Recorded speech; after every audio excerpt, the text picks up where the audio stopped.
Raja Jana Ranjana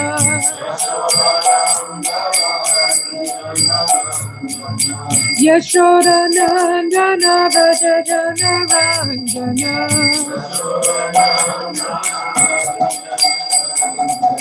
Yamuna Tira Vanachari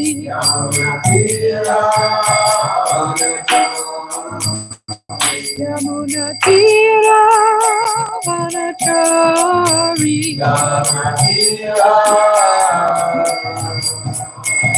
Jaya Radha Madhava Kunja Vihari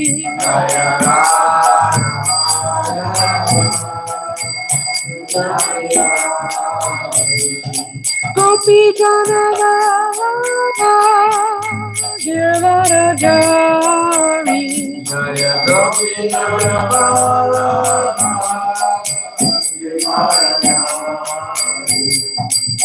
Yashoda Nandana Raja Jana Ranjana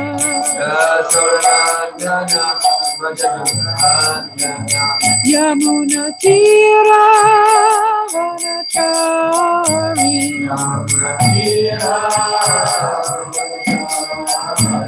Jaya Radha Madhava Kunja Vihari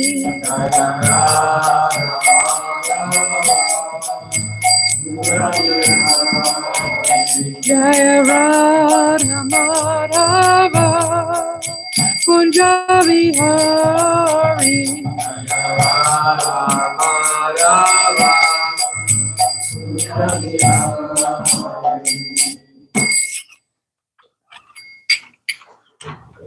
Thank you. All right.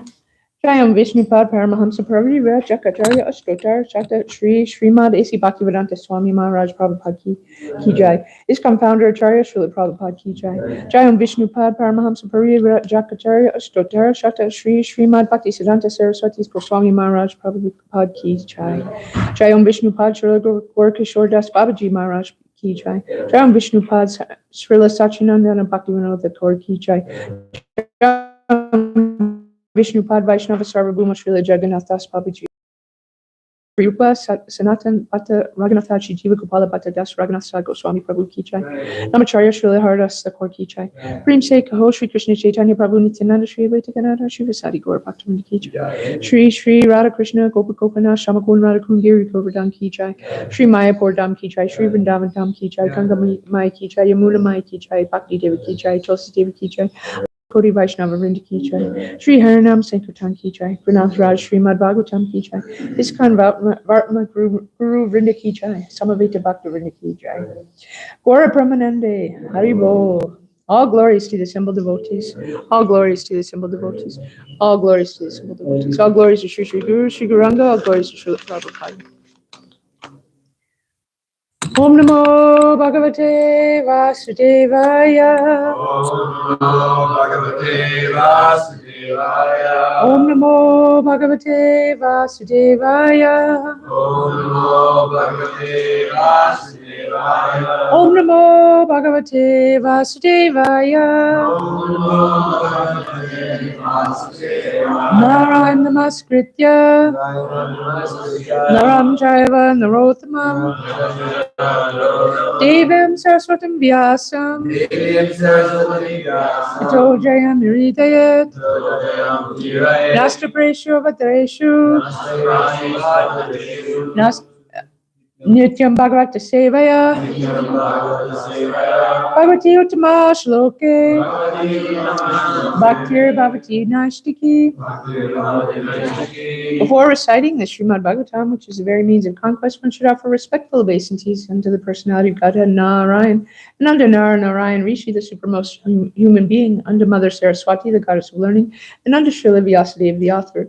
By regular attendance in classes on the Bhagavatam, and by the rendering of service to the pure devotee, all that is troublesome to the heart is almost completely destroyed.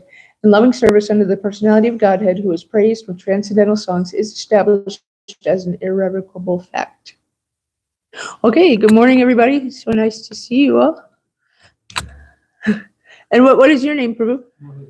Morley? Mohit. Mohit. Okay. Very nice to meet you. You came with yes. Oh, very nice. Yeah. Okay. So you guys are staying for tomorrow too? Okay, wonderful. Are you staying here? Oh, nice. Very nice. So we lucked out getting you. Very nice. All right. Half our Sunday days. Huh? Half our Sunday days from Phoenix. Yeah, that's very nice. Oh, there you are. All right. Okay, so today we're reading from Canto 4, Creation of the Fourth Order, Chapter 27, Attack by Chandavega on the city of King Puranjana, the character of Kalakanya. So we'll be reading verse 9.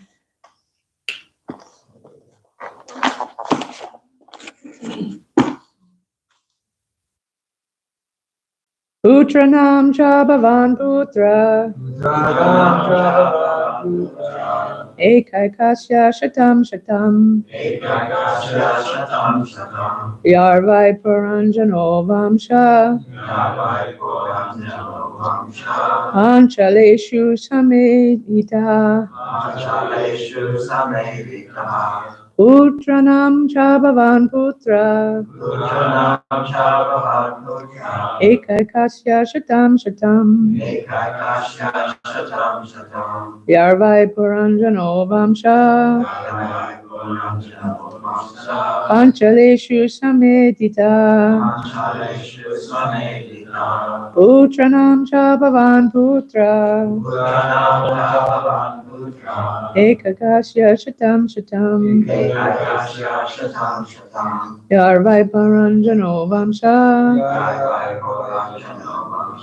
panchaleshu samedita. Okay, please repeat. Putranam cha bhavan putra. Putranam cha bhavan putra. Ekaikasya shatam. Ekaikasya shatam. Yave Yavai paranjano vamsha. paranjano vamsa. Panchaleshu samedita. Panchaleshu samedita. Putranam cha bhavan putra. Ekaikasya shatam. Yavai paranjano vamsa. Panchaleshu samedita. Putranam cha bhavan putra. Putranam cha bhavan putra. Ekaikasya shatam. Ekaikasya shatam. Yarvai puranjano vamsha. Yarvai paranjano vamsa. Panchaleshu samedita. Panchaleshu samedita. Putranam cha bhavan putra. Putranam cha bhavan putra. Ekaikasya shatam. Ekaikasya shatam. Yarvai pauranjano vamsha. Yarvai paranjano vamsa. Panchaleshu samedita. Panchaleshu samedita. Okay, word for word. Putranam, Putranam of the sons. Cha, also. Abhavan, were produced.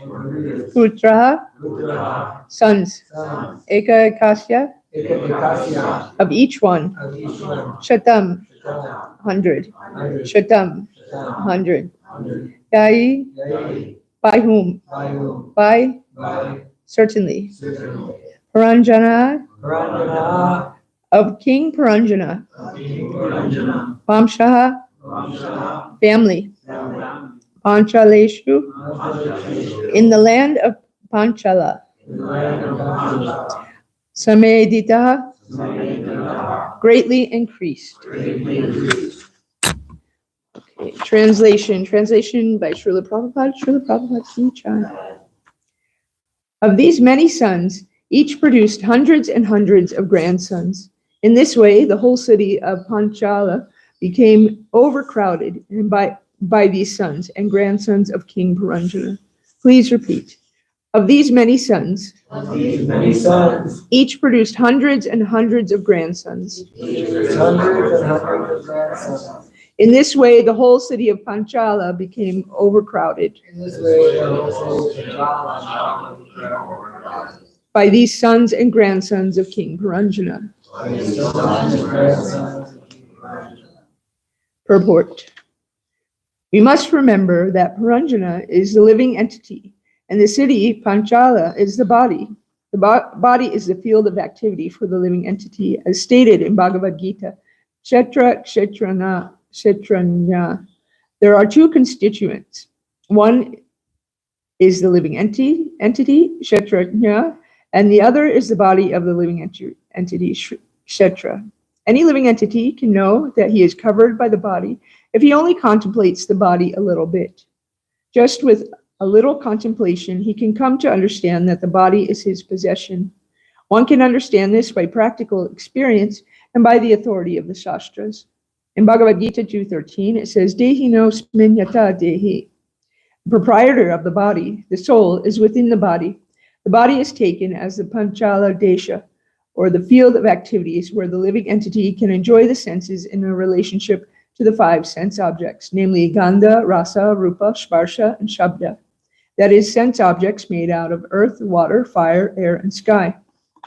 Within this material world, covered by the material body of subtle and gross matter, every living entity creates actions and reactions, which are herein known allegorically as sons and grandsons.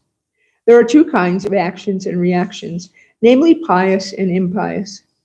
In this way, our material existence becomes coded by the different actions and reactions. In this regard, Srila Narottama Das Thakur states, Karmakanda, Jnanakanda, Kevala Visharabandha, Amrita Baliya Yeba Kaya, Nana Yoni Sarafire, Kadara Bhakshana Kare, Tara Janma Adaha Pate Yaya. Fruitive activities and mental speculation are simply cups of poison, for whoever drinks them, thinking them to be nectar, must struggle very hard life after life in different types of bodies. Such a person eats all kinds of nonsense and becomes condemned by his activities of so-called sense enjoyment. Thus, the field of action and reactions by which one's descendants are increased begins with sex life. Puranjana increased his whole family by begetting sons, who in their turn begot grandsons.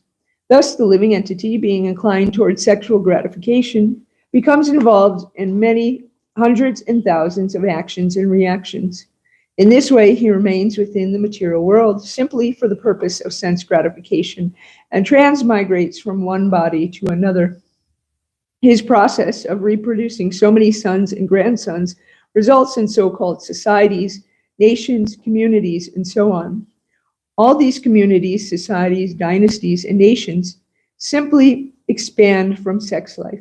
As stated by Prahlad Maharaj, Yan Maithunadi Grihamedi Sukam Hitucham, Bhagavatam 7:9-45.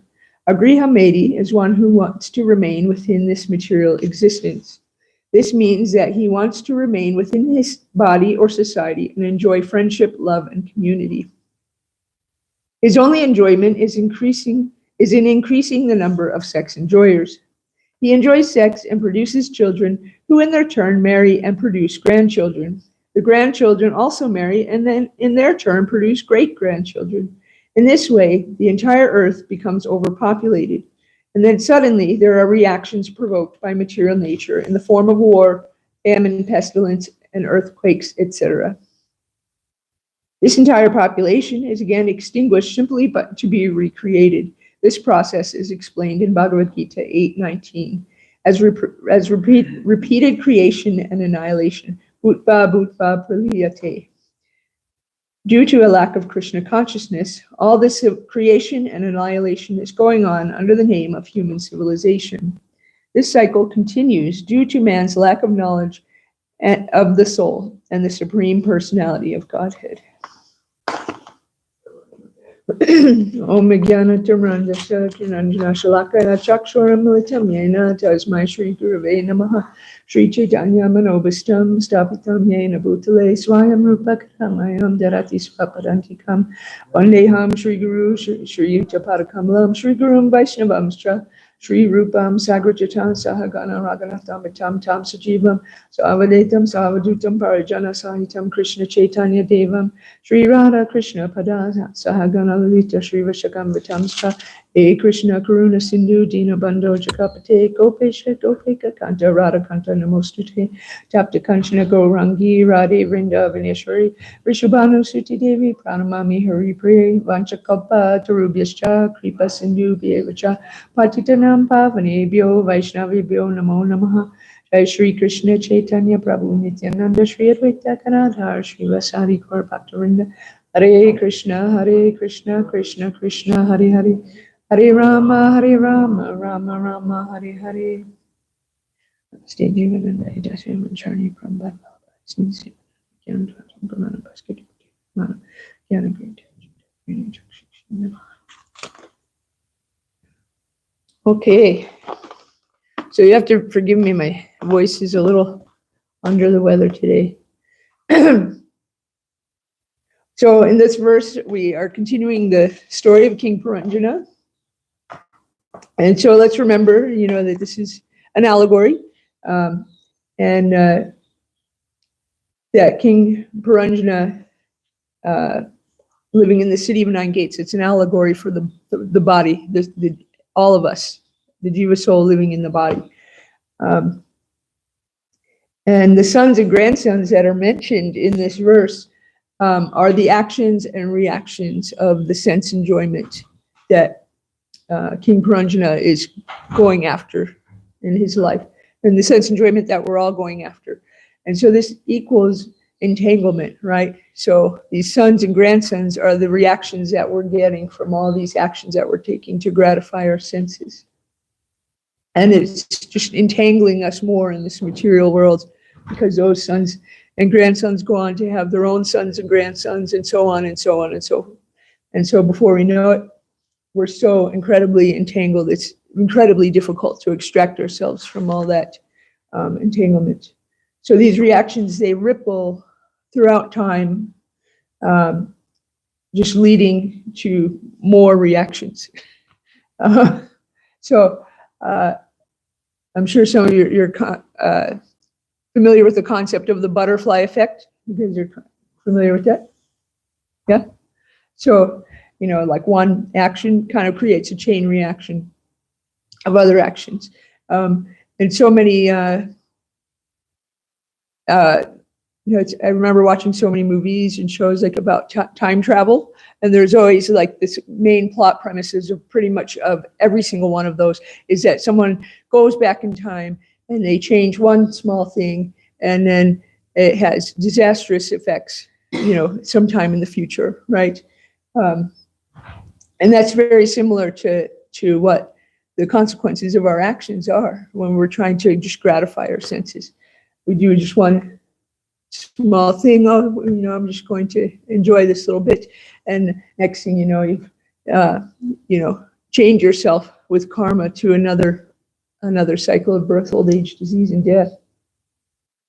So the city, which is the body, becomes more overcrowded with all of these actions and reactions and all these desires, and so we're just becoming more and more entangled. And now the spirit soul is trapped in that cycle, right? We're just trapped in that cycle of birth, old age, disease, and death. And so this leads to overpopulation in kind of the figurative sense within the body, all these desires, but also in the actual material sense, which causes, all these desires and this wanting to gratify the senses causes all these major social problems, right? Like war, famine. Famine sure can be caused, by natural things, but 9 times out of 10 by mismanagement of the resources, right? But ultimately, it's caused by not pleasing Sri Krishna, right? And so, yeah, all these kind of problems that we have, war, famine, destruction, is because of the accumulation of all of our karmic reactions, right?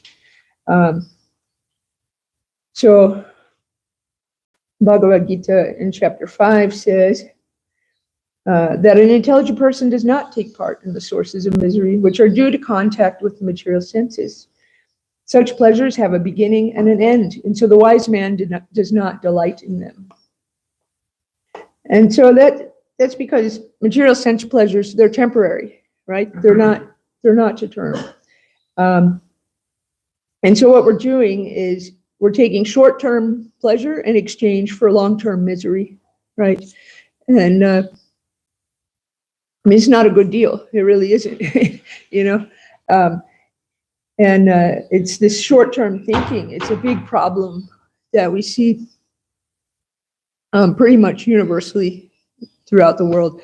A very crude example is the concept of like payday loans, right? Payday loans are high interest loans that are easy to get, but can cause serious problems. And so someone, you know, their car breaks down, they don't have any money, they take out this high interest loan to pay off, you know, their car repairs.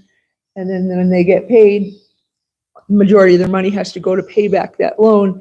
And now they don't have money to pay for their regular expenses. And so what do? They take out another high interest loan, and then it becomes this huge, humongous problem that becomes pretty much unbearable. And that's kind of short-term thinking. I wouldn't necessarily call that scenario pleasurable, you know, getting your car fixed necessarily, but that's like short-term pleasure for long-time misery. It's kind of a trade-off there. But we see the same thing in the world with pollution, right? You know, there's so many industries that are kind of given, you know, they're not given very strict environmental restrictions because they want to stimulate the growth of the economy, or they want to stimulate the growth of that business. But what ends up happening is that, you know, there's, you know, stripping of resources in certain areas, or pollution that ends up happening because that temporary pleasure of economic growth has now led to this kind of long-term misery.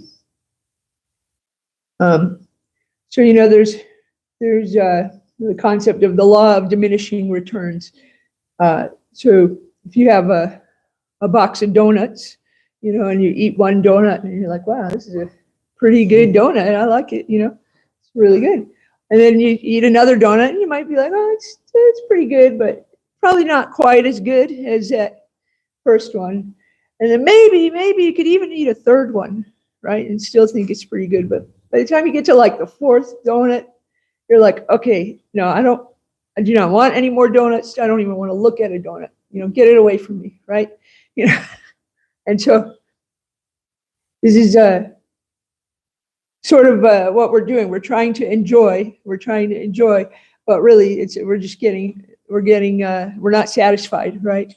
And that enjoyment is temporary. So even if we had all the, you know, if I had, you know, all the, I don't know, like all the dresses in the world and all the great cakes in the world and all these things, ultimately that joy's not gonna last. You know, even if you have so many wonderful possessions, you get accustomed to them, and then you start looking for the next newest thing, right? This is like really, we can see this in the world's, you know, super wealthy, right? They seem to never be satisfied. They're always going, trying to make more and more money, even though they have more money than the entire earth combined, right? They have more money than they could spend in so many lifetimes, but they need to make more. Why is that? Because they're not satisfied. It's just, you know, there might be some temporary satisfaction in the short term, but in the long term, it is not satisfying at all. So they have to keep doing more and more, gathering more and more things, to the point where it's just absurd. It's absurd that you would need that much money. So that's the law of diminishing returns, right? So, I have, someone gives me $10,000 now. Oh, I'm going to be very happy. But then ultimately I'll get used to it and start, you know, someone else gives me $10,000 and I'll be thinking, oh, is that all? Is that all? You know, whereas right now that would be like, wow, that's crazy. That's amazing. You know? Okay. So Nartama Das Thakur, he says in this little song that they quoted, fruitive activities and mental speculation are simply cups of poison. Whoever drinks them thinking them to be nectar must struggle very hard, life after life, in different types of body. This mental speculation is a cup of poison. I was talking with somebody last week, and they just kept saying, well, we don't know anything. We don't know anything, and we'll never know anything. You know, there's just nothing that we can know, and they were insistent on it. And I kind of thought, well, I mean, if you just keep saying we'll never know anything, then yeah, of course, if that's all you're saying. But that's actually not true, because we can know things by following the bona fide scriptures and pure devotees and doing devotional service. And this is guaranteed in the first canto of the Srimad Bhagavatam. So, Canto 1, Chapter 2, Verse 7 says, by rendering devotional service under the personality of Godhead Sri Krishna, one immediately acquires causeless knowledge and detachment from the world. So, I guess this person saying we don't know anything just really inspired me to talk about that, because I think so many people think that, oh, we can't possibly know, you know, it's all just speculation. But that's not true. By doing devotional service, we obtain causeless knowledge, right? We obtain that knowledge. And it's very hard to explain that to someone that you know, has not been in the practice of doing devotional service, because they seem to think, well, you're just speculating. Your speculation is as good as my speculation, right? But we have the scriptures, and we have the words of the pure devotees that have followed the scriptures, and we have the parampara, which is giving that knowledge down unchanged from generation to generation, right? And so that's a lot different than just kind of coming up with your own ideas sitting around, and there's really no lineage of teaching behind it, right? And there's no guarantee, right, that says by doing devotional service, you will immediately acquire causeless knowledge and detachment from the world. So a little bit of the purport from that verse says, the principles of knowledge and detachment are two important factors on the path to transcendental realization. The whole spiritual process leads to perfect knowledge of everything, material and spiritual. And the results of such perfect knowledge are that one becomes detached from material affection and becomes attached to spiritual activities. So, becoming detached from material things does not mean becoming inert altogether, as men with a poor fund of knowledge think. Naishkarma means not undertaking activities that will produce good or bad effects. So, it later says in the purport that becoming detached doesn't mean like being, detached. You now have no positive feelings. You're just kind of like sitting there detached. That's not the case at all. Because attachment to Krishna is the same as detachment from the material world, right? And that's because we found something better, something that is more fulfilling, right? And doesn't have that law of diminishing returns, right? That law of diminishing returns doesn't exist when it comes to doing seva for Krishna, right? Because by nature is very blissful, and why would we keep doing it if it wasn't, right? I mean, so many devotees have sacrificed so much in their life, in their material lives, right, in order to serve Krishna, and why would they be doing that if it wasn't completely joyful to do, right? So true knowledge, that's knowing between matter and spirit, and kind of understanding the futility of material engagement, So the Bhagavad Gita says in chapter 8, again and again, when Brahma's day arrives, all living entities come into being. And with the arrival of Brahma's night, they are helplessly annihilated. Right? So, I mean, this material world is constantly, it's going on and then ending, and going on and then ending. And the purport says, the less intelligent who try to remain within this material world may be elevated to higher planets, and then again come down to this planet Earth. During the daytime of Brahma, they can exhibit their activities on higher and lower planets within this material world, but at the coming of Brahma's night, they are all annihilated. So it doesn't matter, how many pious activities you do, or how long you get to spend in the heavenly planets. Ultimately, that has to end. And so the only thing that is permanent is our service to Krishna, right? So we're here for sense enjoyment. That's what this purport tells us, is that we're here for sense enjoyment. That's why we're here, because we decided at some point we wanted to enjoy our senses. And that it's trapped us. We kind of got stuck here. And our soul is eternal. And so we often, even as we get older, we sort of still will feel the same inside, this.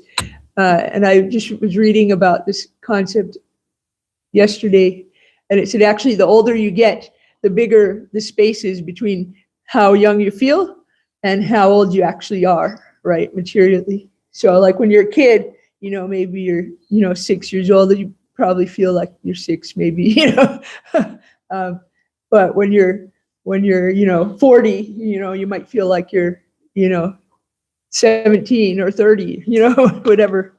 But yeah, and so the older you get, actually, the bigger that space is between your actual age and how you feel internally. And so even though we feel the same, it's our body that prevents us from enjoying in the same way that we once did, right? I know, like, my eyesight is failing. I'm getting made fun of by some of the younger devotees because I'm always like looking at things like this. And they said, "Oh, you're looking at that like an old person." I said, "Yes, because I'm getting there." And so I'm not able to even enjoy just looking at things the way I used to, right? Because my body is betraying me. But still inside, I still feel like, I'm like 20, I don't know, but my body's not cooperating.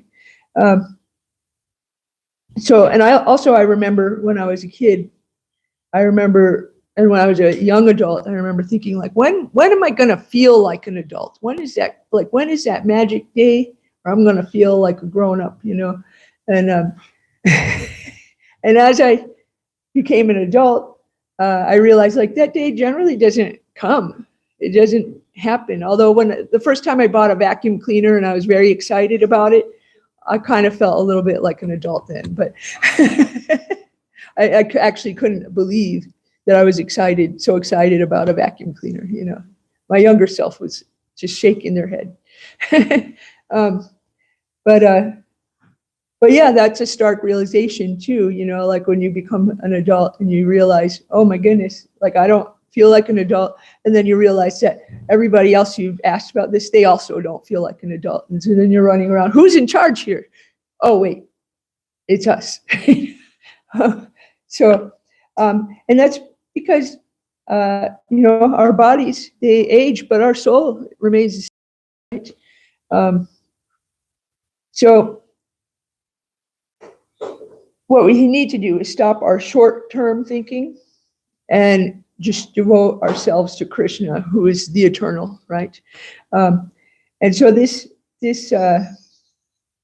feeling that people have when they get older of sort of just feeling the same inside, like, we could see this illustrated. There was a story that came out, I think, like 3 years ago in the news, where a woman had gotten caught impersonating her 13-year-old daughter, and she was going to high school. She was going to high school and was impersonating her 13-year-old daughter. And she was I think in her 30s or 40s, something like that. And she got away with it for a while too. This was in El Paso. And so she was, I mean, it was such a strange story. Because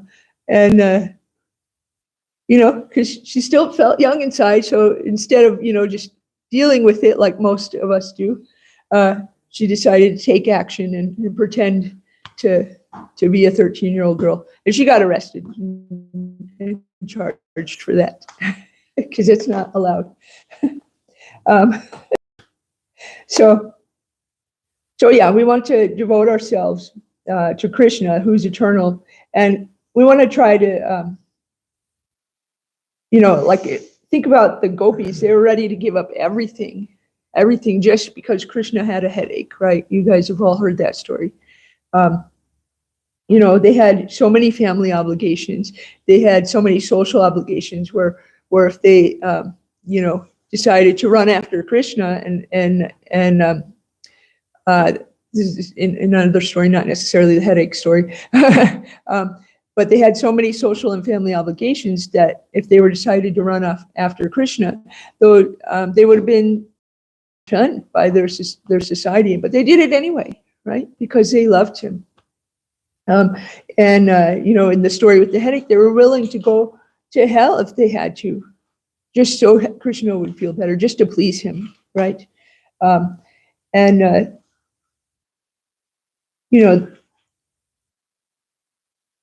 I'm certainly not there yet, but we should certainly try to our best to get just a little bit of that mood if we can, to just give whatever we can. We use our body, our mind, our everything that we have in the service of Krishna. So I wanted to tell a story from the 9th canto that sort of illustrates this kind of desire to be young and enjoy. So I want to talk about King Yayati, or Yayati. There we go, Yayati, King Yayati.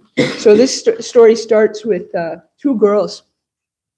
So one was the daughter of a Brahmana, and her name was Devayani, and she was the daughter of Shrukacharya, and so he was a Brahmin.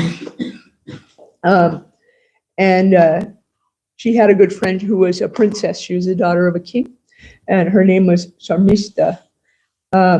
And it says that she was innocent but very angry by nature. Really, this story really reminded me a little bit of, probably you guys haven't seen a movie that came out, I don't even know how long ago, but it was called Mean Girls, right? And it was just about girls being mean to each other, right? and so this kind of reminds me of that.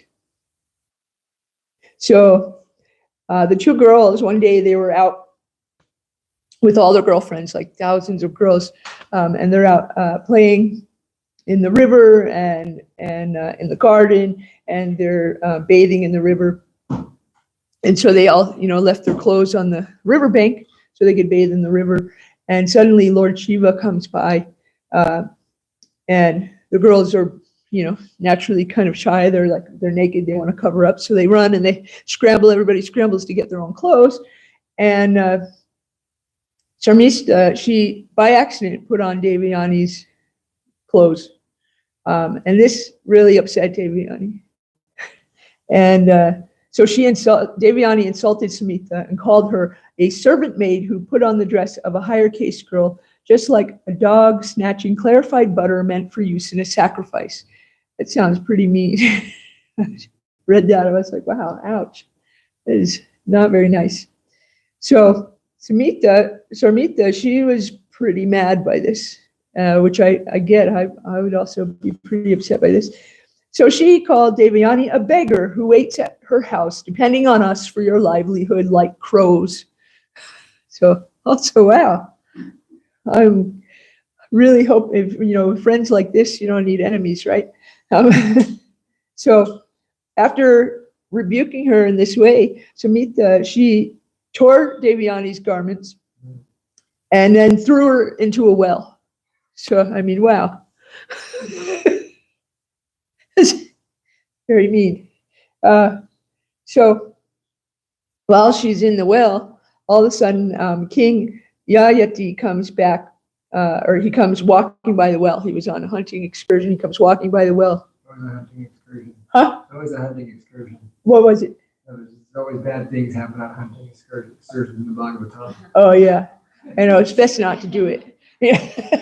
So he goes by the well, and he sees Devyani down there, and she's beautiful, of course, you know, and she asks him for help, or I don't know that she asks him for help, but he helps her out. He gives her some cloth to put on, and she gets out. And so Devyani, she's just kind of smitten. He saved her, you know, and so she says, "You have accepted me. By accepting my hand, you have accepted me as your married wife. Let me not be touched by others, for our relationship as husband and wife has been made possible by providence." Now, King Yayati, he kind of knew that this marriage, according to the scriptures, wouldn't necessarily be sanctioned because he was a Kshatriya and she was the daughter of a Brahmana. So it wasn't necessarily proper. But you know, she was a beautiful girl, and so he decided to go for it anyway. So yeah, he accepted her request, and so now Devyani, she goes back to her father to tell him about Sarmista, and you know what a mean girl she was, and how she threw her in the well. And so Shukracharya, he went to Sharmista's dad, the other king, and he told him that he wanted the desires of his daughter to be fulfilled by Sarmista. And so Devyani wanted her to become her maidservant. I mean, I personally wouldn't want someone that was so mean to be my maidservant, some girl that I had such, you know, disagreements with. And you know, I've known a lot of girls over the years, and that's a common thing. They call them frenemies, right? You're friends, but you're also enemies. And I've seen a lot of women relationships like this. And I don't know what kind of enjoyment they get from this. But it's obviously common enough. It's common enough that there must be some kind of enjoyment in this kind of love-hate relationship that two girls can have, right? So Sarmista's father agrees to this. He says, "Okay." So when Devyani becomes married and moves into the palace, Sarmista comes as her servant, and she's serving her like a slave. I mean, just how humiliating, right? So naturally, after the marriage, Devyani,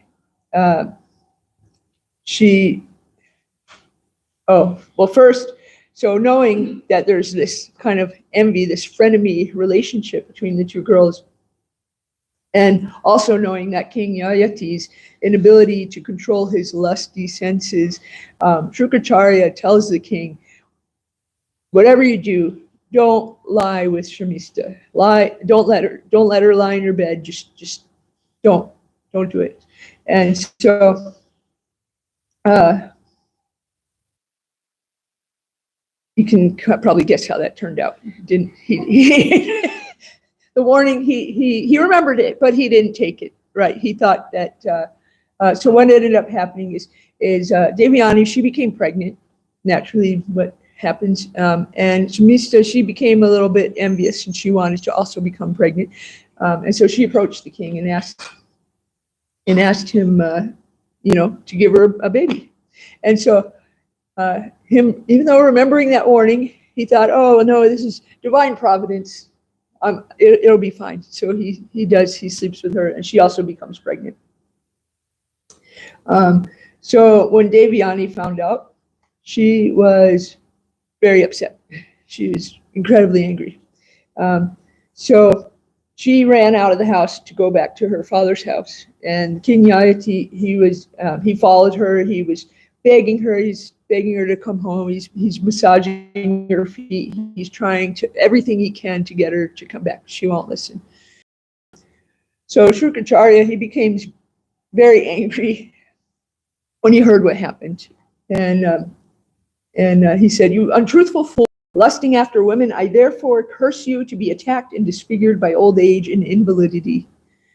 And so Yayati, he was so stricken by lust, he begged Shukracharya, "Please retract this curse." He's like, I've not even been satisfied my lusty desires with your daughter.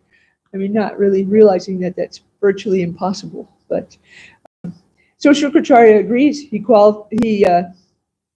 agrees to kind of lessen the curse a little bit, but in a strange way. He says that he will be able to exchange his old age with someone who's younger than him, as long as they agree to do so, right? So Yayati, he's kind of shameless, right? He just wants, shameless, yeah.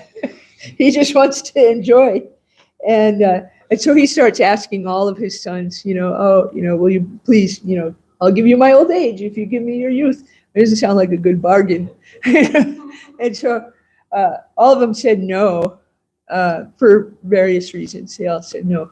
And finally he asked his very youngest one, his youngest son, who is a good boy. And so he did. He decided that he would go ahead and do the exchange with his father. He said, "Oh, father, who in this world can repay his debt to his father? By the mercy of one's father, one gets the human form of life, which can enable one to become an associate of the Lord. And then a son who acts by anticipating what his father wants him to do is first class. One who acts upon receiving his father's order is second class. And one who executes his father's order irreverently is third class. But a son who refuses his father's order is like his father's stool." All right, so remember that, everybody. So Yayati, now he has youth again. And so he's able to enjoy with his wife for a long time. It says for like 1,000 years he enjoyed with his wife. And it says, in secluded places, engaging her mind, words, body, and various paraphernalia, she brought her husband the greatest possible bliss. But guess what? He's unable to satisfy his desires. It's just not possible, right? And so he was the king of the entire world. He engaged his mind and his senses in enjoying material possessions and his wife for 1,000 years, but yet he was unable to be satisfied, right? He had everything that most people that are wanting material satisfaction would want, and still he was left unsatisfied. Gradually, he kind of started to understand, and gradually he was internally thinking of becoming a servant of the Lord. And at the same time, he was still, performing various sacrifices to satisfy the brahmanas, and so he's still doing a little bit of, service. So ultimately, he goes to Devyani and he tells her this kind of allegory about a goat, and that's kind of just completely bewildered by a she-goat, and he says that he is like that goat. And he says, a person who is lusty cannot satisfy his mind, even if he has enough of everything in this world, including rice, barley, and other food grains, gold, animals, and women. Nothing can satisfy him. As supplying butter to a fire does not diminish the fire, but instead increases it more and more, the endeavor to stop lusty desires by continual enjoyment can never be successful. In fact, one must voluntarily cease from material desires. So he goes on, but we're running out of time here. So he goes on just saying his realizations about how he realized that the futility of material enjoyment, and how it's not satisfying. You can't ever really truly enjoy it, and if you do, it's temporary, right? And so the solution that he finds is He says, therefore, I shall now give up all these desires and meditate upon the Supreme Personality of Godhead, free from dualities of mental concoction and free from false prestige. I shall wander in the forest with the animals. One who knows that material happiness, whether good or bad in this life or the next, on this planet or in the heavenly planets, is temporary and useless, and that an intelligent person should not try to enjoy or even think of such things, is the knower of the self. Such a self-realized person knows quite well that material happiness is the very cause of continued material existence and forgetfulness of one's own constitutional position. So when he understood the purpose of life, he went back to his youngest son, and he exchanged back the old age for the youth. So he got the old age and gave the youth back to his son. And he ended up dividing his kingdom up among his sons. And then he went off to the forest and just deeply meditated and did devotional service with his wife. And then he became liberated, and he became liberated and went back to the kingdom of God. So that is the end of that story, but it's just sort of illustrating the futility of all this material enjoyment that we keep trying, but right, that's the definition of insanity, right, is doing the same thing over and over again, expecting different results. And so we've been doing this for like billions of lifetimes, and we keep thinking, oh, maybe if I just had this one thing or that one thing or this, then I would truly be happy. But no, it's actually serving Krishna that makes us happy. And so in conclusion, I just want to say, don't forget the big picture. Just ditch your short-term thinking and really kind of look at that big picture, and serve Krishna in whatever way you can, whatever way that it is. You know, Krishna loves variety, so we're able to serve in so many different ways. So with that, we'll end there. If there's any comments or questions. Yes, Prabhu. Beautiful. Beautiful class. I haven't heard that story in a long time. There's a few things to say. One is that Govinda Maharaj was giving class on that story once, and he went into kind of a trance, and he just pretty much said shameless the entire class. He just kept saying, shameless. He was so amazed. He was so into the Bhagavatam. He was King Ayati, shameless. Shameless. No, he just kept saying shameless. So yeah. And second, well, actually third, because I forgot the second, but third is, there's a thing here that says, in the purport it's mentioned how one tries to enjoy society, friendship. Oh, I remember second, but I'll do third first. Society, friendship, and love. So what is this? This is kind of like interesting. It's an interesting point that we generally think of sense gratification as just gross sense gratification, but Prabhupada brings out this point. We're trying to enjoy society, friendship, and love. Can you speak a little on that? Yeah, I mean, this is why there's so many, this is why like peer pressure is so hard to overcome, right? Because people, they want to belong to a part of a group, and so they go along with what the mentality of that group is, so that they can feel that sense of belonging and that sense of love.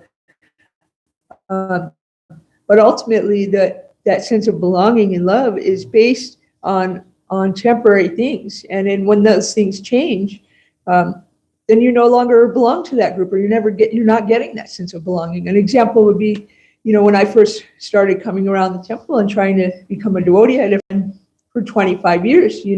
We're best friends, and for someone that's in their 40s, that's a long time.